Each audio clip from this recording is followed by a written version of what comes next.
this is Victoria Henderson with Cointelegraph and our crypto finance update. We've got a lot of news going on with Bitcoin lately, so let's dive right in.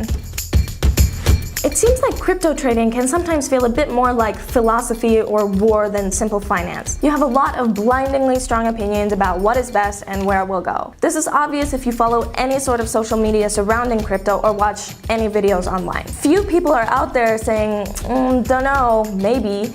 So when it comes to Bitcoin v Bitcoin Cash, you have a lot of hubbub. Some are saying Cash will overtake Bitcoin, for sure, absolutely, and then you have others saying that Bitcoin is the king, now and forever. Well, it all comes down to the future of crypto as a whole. Bitcoin Cash has larger blocks, which leads to less security but lower fees and faster transactions. On the other hand, Bitcoin has smaller blocks, and the legitimacy and attention it has been getting has made it appear as good as gold.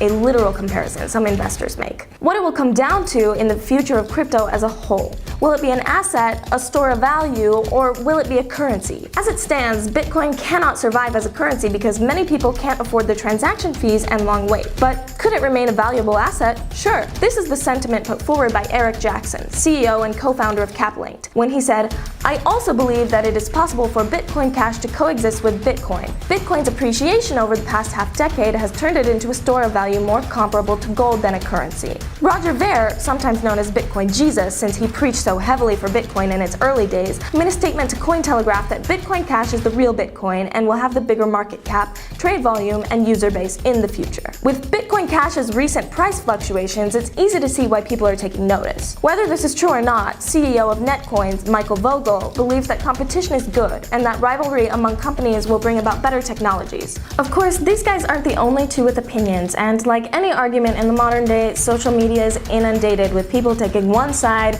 or the other. This debate and this rivalry are far from over. There will be more price drops and booms, blood, sweat, and tears. But at the very least, none of the people interviewed about this debate tried to say anything about Satoshi's true vision. So, will they both survive and become the new way we think about how we invest and how we spend? There's a lot more than a news segment to be said for all sides, so dunno, maybe. People who don't understand cryptocurrencies will undoubtedly have a harder time adjusting to the idea of them. Sometimes it helps to show exactly the sort of problems Bitcoin can solve. The European Central Bank has announced that they will no longer be offering protection for covered deposits and that withdrawals will be limited if the bank is on the verge of failure. How is it that Bitcoin solves this? You can fail math, but math won't fail you. Bitcoin can't hold onto your money because it has no hands. It's based on cryptography and algorithms. The bank also reported that during a transitional period, depositors should have access to an appropriate amount of their covered deposits to cover the cost of living within 5 working days of a request. With Bitcoin, you own your money, always. You don't need to call and navigate your way through automated systems to find out you'll get your money in 5 days. No, it's yours, wholly and securely yours, safe in your arms and not in the arms of the cold and sluggish bank.